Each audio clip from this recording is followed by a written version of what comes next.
Imaginez, tout semble sous contrôle, jusqu'au jour où quelqu'un accède à vos données, sans que vous le sachiez. La vraie question n'est plus « peut-on faire confiance aux données », mais plutôt « qui a accès et comment ». C'est là que commence la vraie fiabilité de l'information avec deux mesures clés pour sécuriser les accès. Pour réduire ce risque, il faut bien contrôler les accès. Concrètement, ça passe par une authentification fiable et une gestion rigoureuse des droits d'accès strictement limitée à chaque utilisateur. L'authentification en informatique, c'est un peu comme la solidité d'une porte d'entrée. Plus la porte est robuste, plus il est difficile d'entrer sans autorisation. Une porte en paille, par exemple, ça ne protège pas grand-chose. C'est comme un mot de passe faible, 8 caractères ou moins, facile à deviner, facile à forcer. Une porte en bois, c'est déjà mieux. Elle représente un mot de passe plus solide, au moins 12 caractères et d'autres caractéristiques, comme des chiffres, des majuscules, des symboles. Bref, quelque chose de plus sérieux. Et puis, il y a la porte en acier. Celle-là, c'est les multifacteurs d'authentification. Pas seulement ce que je connais, comme un mot de passe que je peux mémoriser, mais aussi ce que je possède, un cellulaire avec un code. Et ce que je suis, par exemple, une caractéristique biométrique, comme une empreinte digitale ou la reconnaissance faciale. C'est cette combinaison qui rend la porte vraiment difficile à forcer. Ce qui fait toute la différence, c'est l'utilisation de plusieurs facteurs d'authentification. Au minimum 2, idéalement 3. En réalité, le niveau de robustesse de l'authentification doit être déterminé en fonction du niveau de risque que la direction est prête à accepter. Plus le risque est élevé, plus les moyens d'authentification doivent être solides. Prenons un exemple concret avec notre entreprise fictive Blowbix. Pour de l'information publique, aucune mesure d'authentification est nécessaire. Au contraire, on veut attirer les visiteurs sur notre site Web.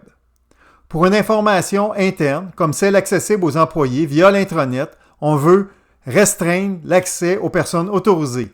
Un mot de passe complexe peut suffire à réduire le risque d'accès non autorisé. Pour des systèmes plus sensibles, comme ceux qui gèrent des renseignements personnels de la paix ou des données budgétaires, il faut renforcer la sécurité. C'est là qu'on passe à l'authentification multifacteur, souvent en version simple, la double authentification. Par exemple, un mot de passe plus un code envoyé sur le cellulaire de l'utilisateur. Pour les accès les plus critiques, ceux des administrateurs ou liés à d'informations stratégiques, on va encore plus loin. Une authentification multifacteur renforcée avec 3 facteurs pour assurer un maximum de robustesse. Selon vous, est-ce suffisant d'avoir une porte solide, autrement dit une authentification forte pour empêcher quelqu'un d'entrer? La réponse est non. Même la porte la plus robuste ne sert à rien si tout le monde possède la clé. C'est là qu'entre en jeu la gestion des accès. Elle encadre des processus d'octroi, de modification et de révocation des accès. Parce que si trop d'utilisateurs ont la clé, ils peuvent tous entrer et modifier parfois même sans le vouloir ou par fraude des données sensibles. La vraie question est donc, qui possède les clés? À quoi ces personnes ont-elles accès et pourquoi? Il faut des autorisations bien définies, autant pour les nouveaux accès que pour les changements. Et surtout, il faut retirer rapidement les accès inutiles, par exemple lors de départ ou de changement de poste. Une gestion rigoureuse des droits d'accès inclut également 2 principes essentiels. Le principe du moindre privilège, c'est-à-dire n'accorder à chacun que les permissions dont il a réellement besoin pour accomplir son travail. Et le principe de séparation des tâches incompatibles pour éviter qu'une personne puisse tout faire sans contrôle. Bref, une porte solide, c'est une authentification forte.